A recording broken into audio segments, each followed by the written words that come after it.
All right, welcome back, everybody. It is Wednesday the 22nd, and it's episode 53 of The Brick Wall. I'm really pleased to be joined with a dear friend, Ingrid Jean-Baptiste Rotulo, right? Yes. We got a lot of names. We got a lot of names. No, but thank you for joining me. I always start out with where are you at the moment? I am at home in New York City. Cool. Yeah, in Manhattan. I missed that place. Excuse me? I said I missed that place. Yeah, where are you right now? I'm in New Orleans. I was in New York a little early in the pandemic, and then we came back to New Orleans selfishly because our daughter's camp opened. So she's happy in camp every day. Okay. Yeah, we got some. Well, that's not bad. Yeah, absolutely. So, yeah. So you and your wonderful mom Sonia are the founders and in charge of running the Chelsea Film Festival, which is an amazing event, cultural event in New York City, and big time film festival. Tell us how that all got started. So you said it right. Like, I work with my mother, Sonia, who's probably right there. Hi, Mom. She's in Paris, and I work with her. I've been working with her for many years. It's not something that is new to the Chelsea Film Festival creation. We've been working together for the past 20 years on many different enterprises. Like, my mother was running an advertising agency when I don't want to reveal my age, so I'm like trying to, but yeah, like 20 years ago, I was working with her and just helping, and I was a student, and so the relationship we have is very special, and that's why I can work with her, and it's really wonderful that when I was involved in a car accident in 2012. End of 2012, right when Hurricane Sandy hit New York City a month before. And I had this epiphany moment. I woke up one morning and I said to my mom that I wanted to create a platform for emerging filmmakers. And then my mom said, "Oh, you're crazy," And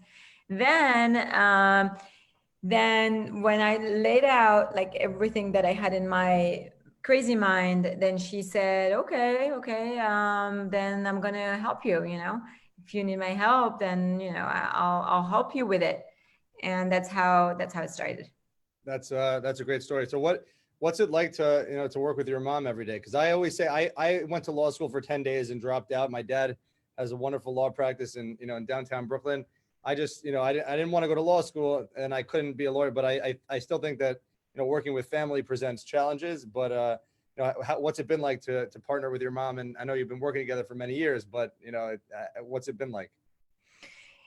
It's been, I think that it depends on the level of events we're working on. Of course, if there is pressure, then obviously, like, it's not going to make it easy for our relationship, even though it's very grounded, very solid.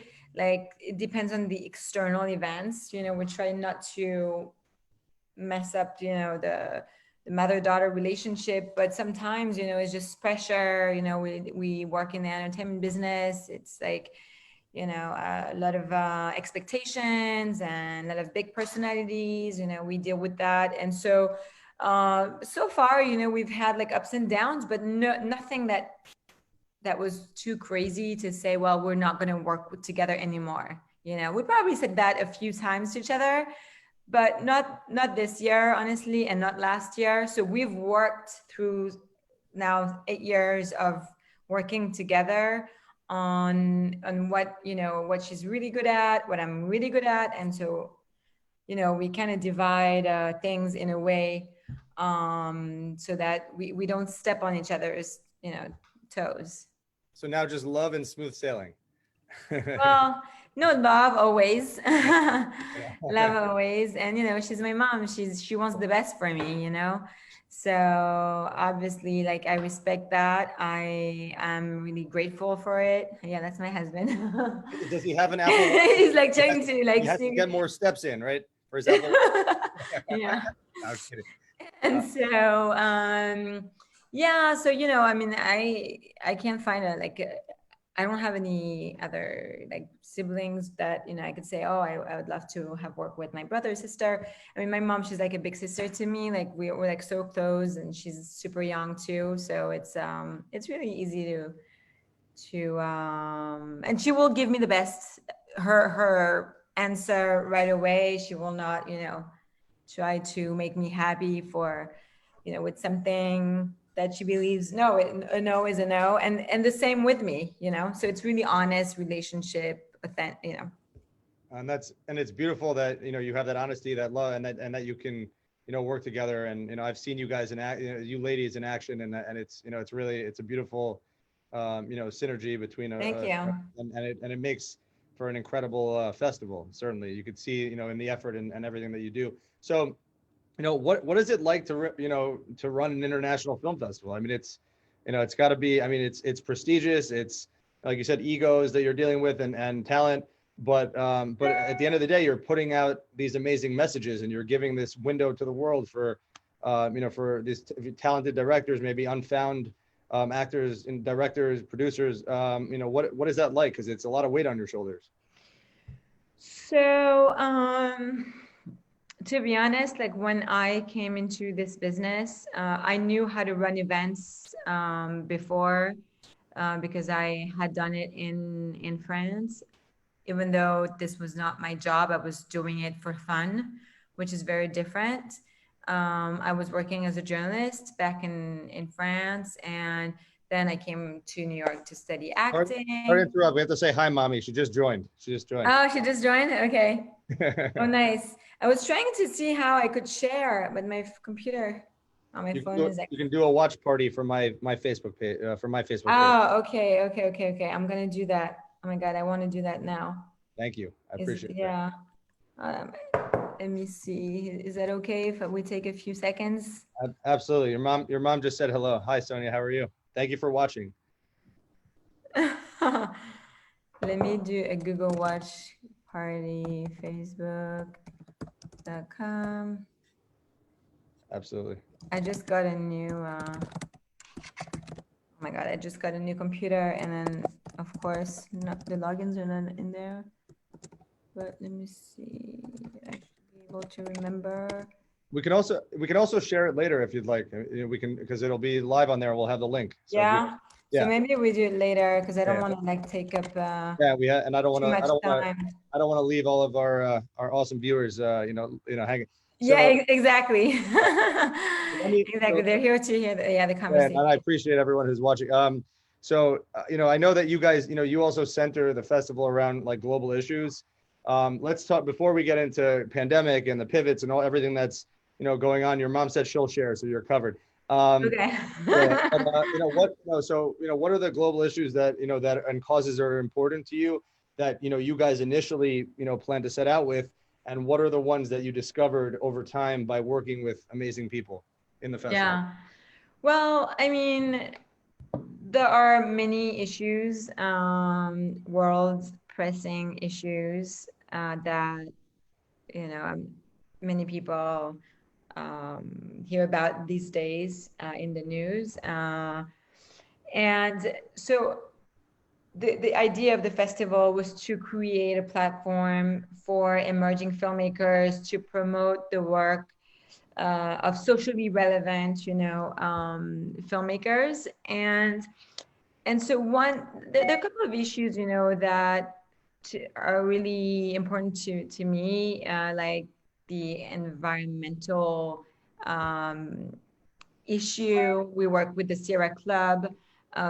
It's been many years now that they're a partner of the festival. So for instance, we program a film, okay, a big film about the environment. Like we programmed the film from Leonardo DiCaprio. Forgot the name of that film, but it was a documentary about climate change. I think it was called Climate Change, so it was a few years ago, and he was the producer on it. So we programmed that film. Then we host a conversation, and so these type of issues, I mean, they're so important for us to it's about us, you know. If we don't take care of these issues, then we don't take care of ourselves. So for me, like, I'm trying to see every day how it can be better, you know. Like, I'm vegan, I'm trying to, you know, do things. I'm not perfect, but I'm improving, you know, my habits, the things that I do with my husband also, who dragged me into veganism. So things like that, to see, you know, what we can do for the environment. So this is really one that is really dear to my heart. We also, there's of course the women's issue, is another one. um, Immigration issues. We've had a lot of films about that at the festival. We've had like abortion in South Korea as a huge business. So there's a lot of the issues. It's not about the issue that I wasn't aware of, but more about how it is dealt in a specific country, you know. So for instance, South Korea, you know, dealing with abortion, like, there's like a block in Seoul where it's all clinics, and that's all they do, you know. It's like Starbucks here, over there is like clinics, you know, they one after another. So things like that, you know, I discover by watching films. Or even recently during the submission process this year, we received a film about the immigration law in France, where the refugees come, if they don't, if we offer them 2,000 euros to go back, or they stay at their own will, but no support. So things like that, you know, like, I didn't know that. I'm French, I'm from Paris, and I didn't know that my government would do that. You know, they pay $2,000 to refugees, you know, that come to the country, to ask them to go back. They pay the money, which is like taxpayers' money. So things like that, I'm like watching, and I'm like, wow, you know, it's really eye-opening. Yeah. So what you're saying is like you have these global issues, but then you have these filmmakers that zoom in on it and then highlight it, and then it's in your face. And then, I mean, so in your selection process, do you choose films that, you know, based on, you know, certain pillars that you like to cover, or if something grasps your attention and zooms in on that, is that enough for you guys to choose that, you know, a film to highlight those, you know, those issues globally? I mean, I'm not the only person to, you know, to say, you know, the final word on a film. So I really, there is a team that is in charge of it. And so they know what the editorial line of the film festival is. And hopefully they respect that. So we can have a lineup that speaks to what the Chelsea Film Festival is. And as you said, yeah, filmmakers zoom in on a specific story. They're not even talking about, you know, whatever the issue is. They don't go in to talk about the issue. They go in about the story, you know. So and then we're there. We're so, I mean, it's such a beautiful job I have, because I'm able to watch this, you know, these things that I would never be able to, even if I watch the news, or even if I read the news. Not everything is out there. Yeah. Yeah, I mean, I remember there was a film a couple years ago that you introduced us to. We did a little bit of work on, called Maki, which Yes. was, you know, Maki. Japanese American culture, and it was, you know, an Iranian American, you know, female director and producer. So I mean, you know, again, like, even just giving opportunity to someone like that, you know, you know, again, you and your mom are both ladies, but, you know, so obviously I'm sure you look to that, but, you know, you're really, you know, creating women's empowerment through, you know, what you guys Yeah. do as well. And I think that's super important. And, you know, that film is fantastic and heartwarming and touching, and Yeah. many And others that it's I now on see. Amazon. I mean, with the work you did, and then you know, I'm so happy. Like, and they won so many awards at the festival, and now it's on Amazon. Like, have like 200 reviews, and it's, you know, she's working on her third film now. This was her second film. And yeah, for people who are, I don't know if people are watching or asking, the name of the movie is called Maki, M-A, like just like a Maki. Sushi. So it's Maki from Nagme. What's her last name? Shirhan. Yeah, exactly. Shirhan. Nagme Sharkan. Yeah, exactly. Yeah, Nagme Sharkan. exactly. So yeah, she's American actually, but she is originally from Iran. Yeah, she's Iranian American. Yeah. Yeah, absolutely. So, I mean, talking about that, that brought like the clash of cultures, Japanese American together, because it was set in Japan and in Brooklyn. Yeah. But zooming out more international, like why is it important for Americans, to open their minds to, seeing, to viewing more international films? Why do you think that's very important? Yeah.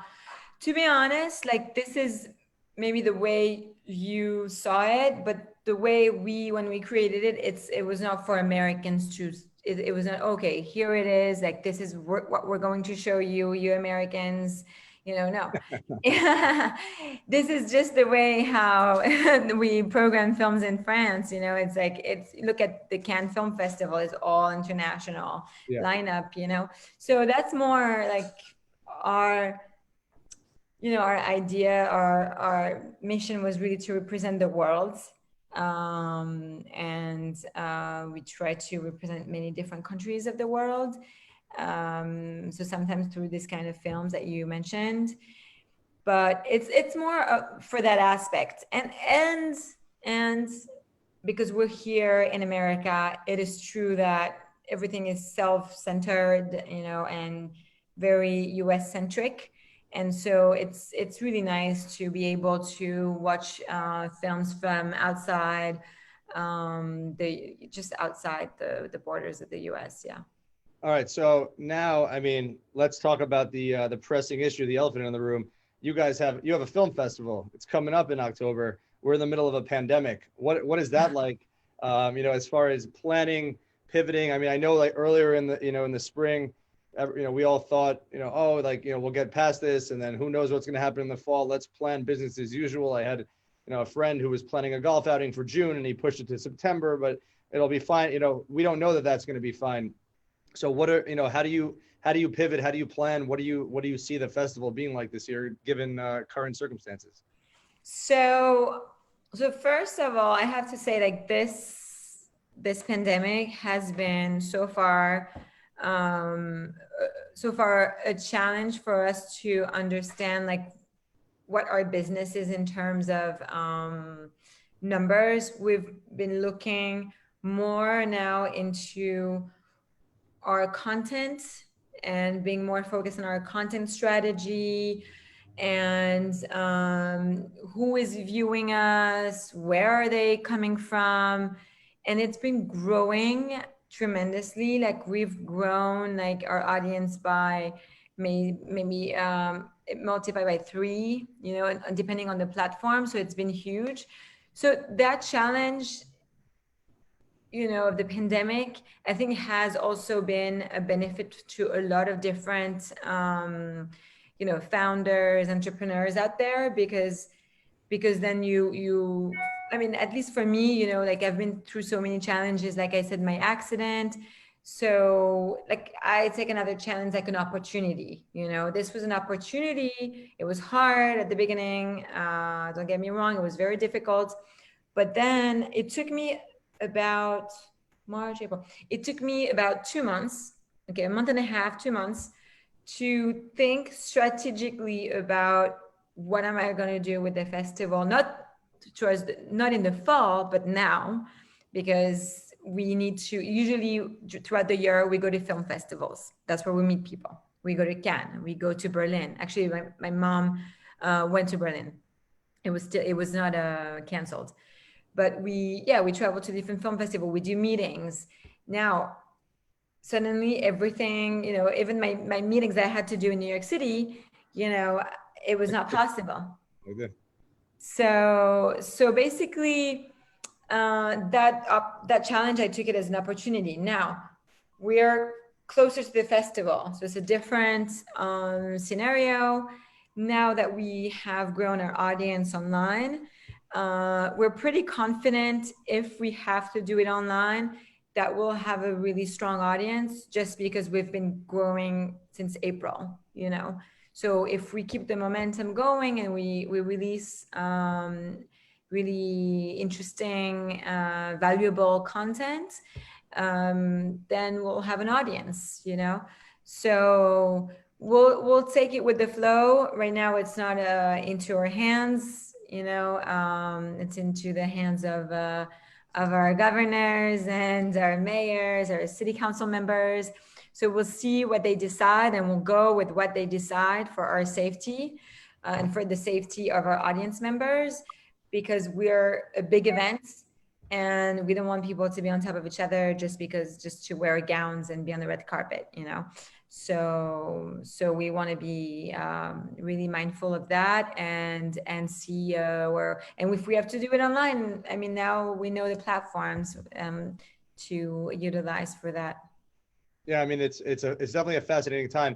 I was I was thinking about, so this year won't be a problem as far as supply of new films, but because the films were already wrapped, and probably before pandemic that they were applying in the spring, Exactly. in the summer. But what happens to production right now, and then therefore what happens to around the corner come 2021, fall 2021, as far as having submissions? Do you guys anticipate submissions? Yeah, so that's a different story. Yeah, and that's good that you're bringing it up, because some of the films, I mean, we had also significantly less submissions than last year, I have to say, because a lot of filmmakers finish sometimes a month before the last submission deadline, which is end of July. If people want to submit, it's July 26th, which is Sunday. This is the extended deadline. So we've had significantly less, but we still have enough, way more than enough, to be able to put on a show. So now, as far as production goes, yeah, this is a more difficult topic, because we don't know, and it's really sad for many of us artists, producers, the whole crew, editors, makeup artists, costume designers. Everybody's like on standby right now. So we don't really know what's going to happen. And we can just hope. I mean, I have to say, this is what's happening in the US. But Mother Sonia, who is in Paris, everything is back up and running. Like they're like shooting films, TV series, castings, and castings are back. So I don't know if like people are going to travel more and like go to Europe if they have a European citizenship. If they don't, then they're kind of stuck here in the US. But yeah, it's going to be slow before production goes back into real, swing mode. I mean, they just opened in New York City on the 20th, which is, I think, was Monday or Tuesday. No, yeah, Monday. What is it today? Wednesday, Thursday? So yeah, open Tuesday. And but it opened, but it's going to take a while. So it's tough. Yeah, so I mean, if you guys have to pivot and go online, I mean, I've read about a couple of film festivals, doing that. I mean, I've definitely heard of people holding back releases, but I've heard that film festivals that have done that, it's been rather successful, right? You have the lineup, give people still buying tickets, or paying for the films to view. They're viewing them online, and folks are still able to vote pre. Or I mean, maybe it makes it easier. Again, like you said, you don't have the red carpet, you don't have anything. But do you think you guys would be? I mean, would you be comfortable proceeding like that? Yeah, definitely. Yeah, we'd be comfortable. I mean, it took me a while to say that. Back in April, everybody thought, oh, the fall, that's when, things will get back to normal. Oh, the summer, the virus will be gone because it's hot, and the virus doesn't survive in the heat. So, all these theories. So now we know that nothing is certain.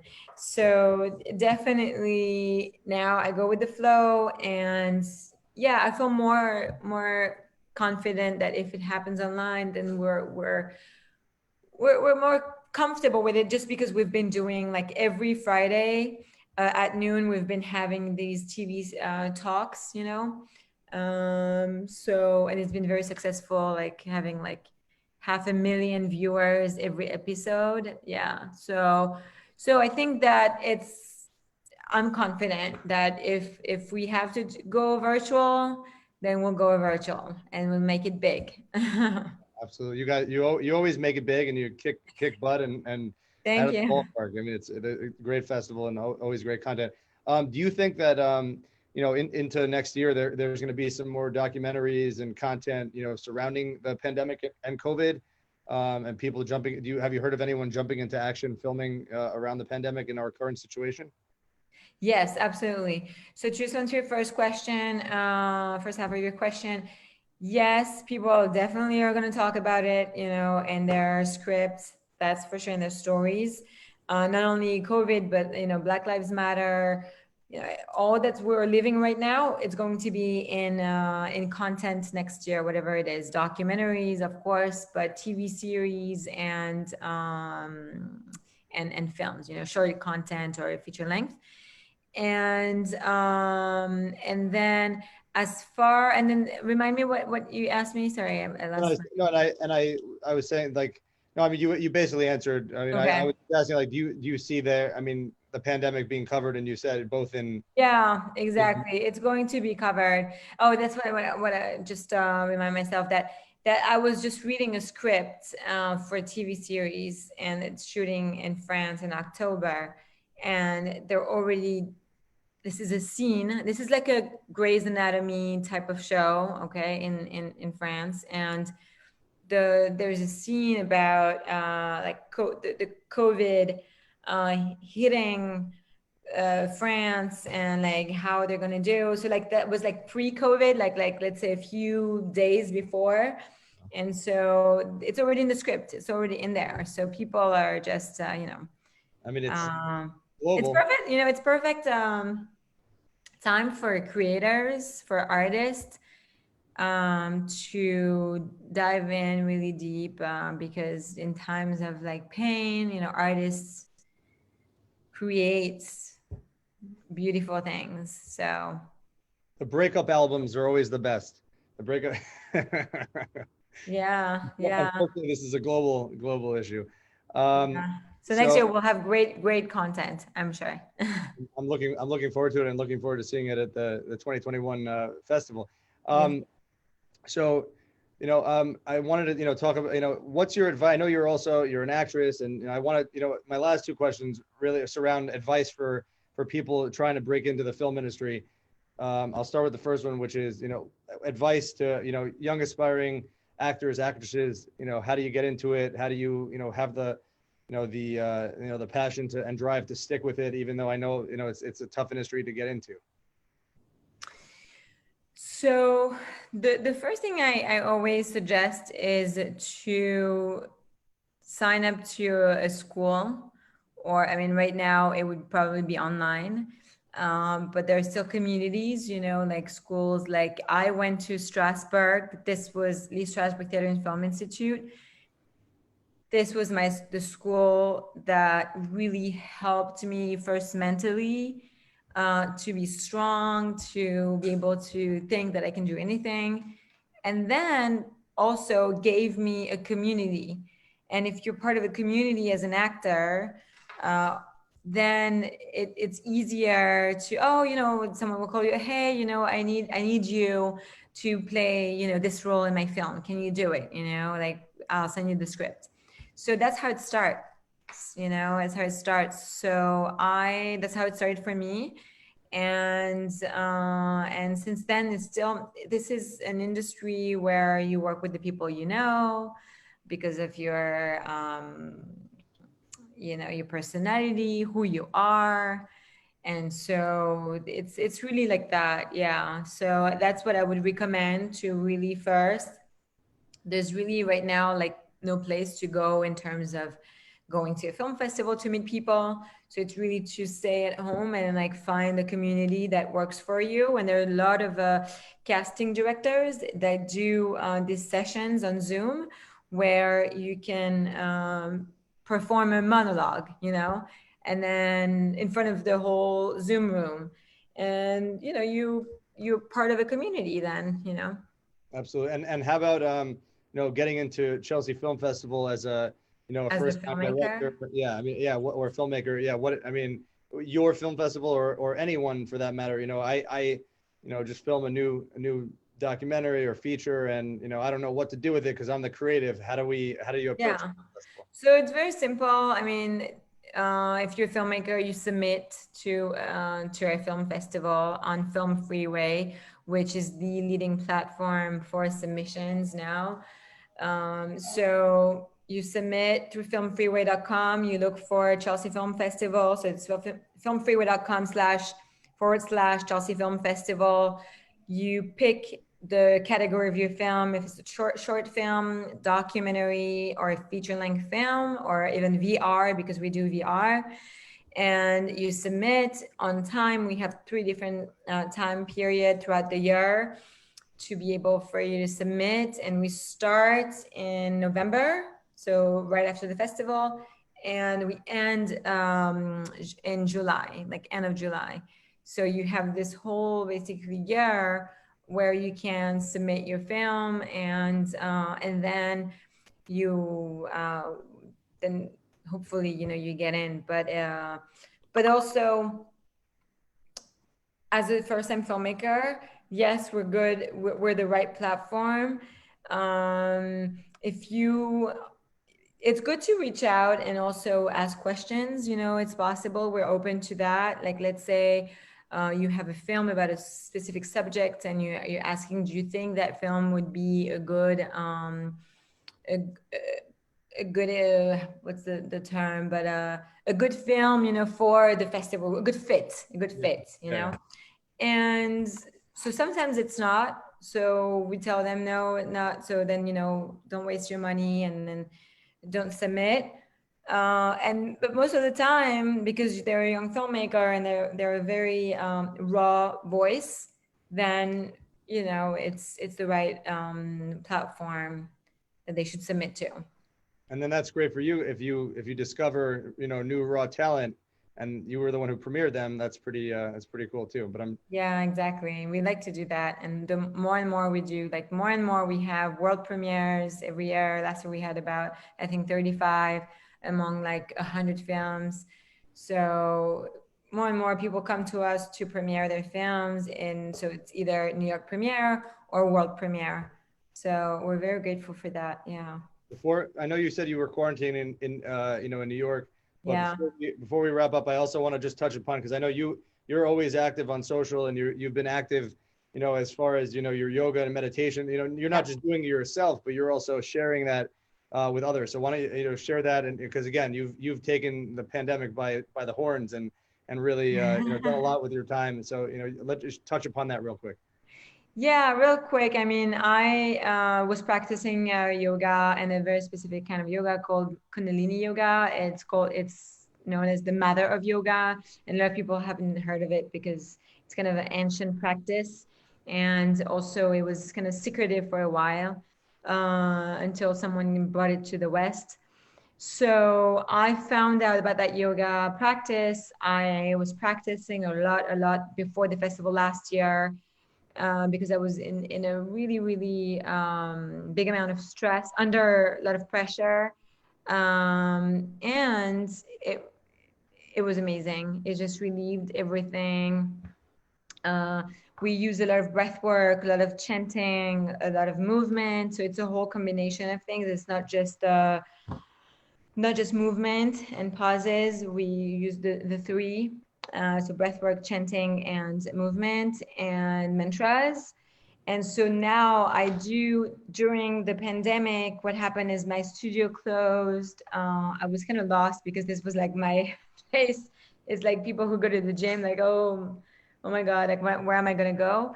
So then I, again, really dig like really deep inside me. And I was like, oh, what am I going to do? And then suddenly it came to me, I actually asked on Facebook who would be interested for me to offer this Kundalini meditation, because it's a meditation in movement. That's what it's called. And then I had like so many replies, and I was like kind of afraid actually, because I was like, oh my God, like people, like I thought it was like be like a few friends. And there's so many replies, and yeah, me. So I said, okay, so I'm going to set up a Zoom. That was at the beginning, we didn't know what we were doing with Zoom. And I set up a Zoom account, and that's how it started. That's how it started. And now it's every Wednesday, every Sunday. If people want to join me, it's free. I accept donations, but it's free. It's not something for profit. I do it from really the bottom of my heart. And it's every Wednesday and Sunday at 11 a.m. It's really amazing, relieving, and yeah, I have a lot of people that are joining now. That's amazing, and that's inspirational too. That to do something, so out of something that's passionate to you, and to have it explode like that, it's really cool, and to be doing it twice a week. Thank you. So as we wrap up, most important, where do you find Chelsea Film Festival? So on social media, we're on Facebook, on Instagram, and on Twitter. Twitter is just Chelsea Film. You'll see all our pages are verified. So if it's not us, don't follow. But it's Chelsea Film Festival. Yeah, you can follow us on Facebook, Instagram, and Twitter. That's awesome. I can't thank you enough for joining me. I look forward to seeing you in New York in person, and I certainly hope that I'll see you at the film festival. And if not, I'll definitely be watching online. I hope so. I hope so too. Enjoy in New Orleans. Thank you. Have fun. I'm sure it's hot over there. Very hot. It doesn't look like it. You have a big sweater on. In my very cold office. Okay. Yeah, but all my New Yorkers who call me, family and friends, oh, it's so hot here. I'm like, don't bark up this tree. But Oh, right, exactly. I'm sure it's like way hotter there, right? Yeah. No, it's as long as we're healthy and safe. I wish you, blessing, success, and all the great things. And I'm happy that your mom was watching and shared. Oh yeah. We will talk soon. Always talk soon. Bye. Thank you.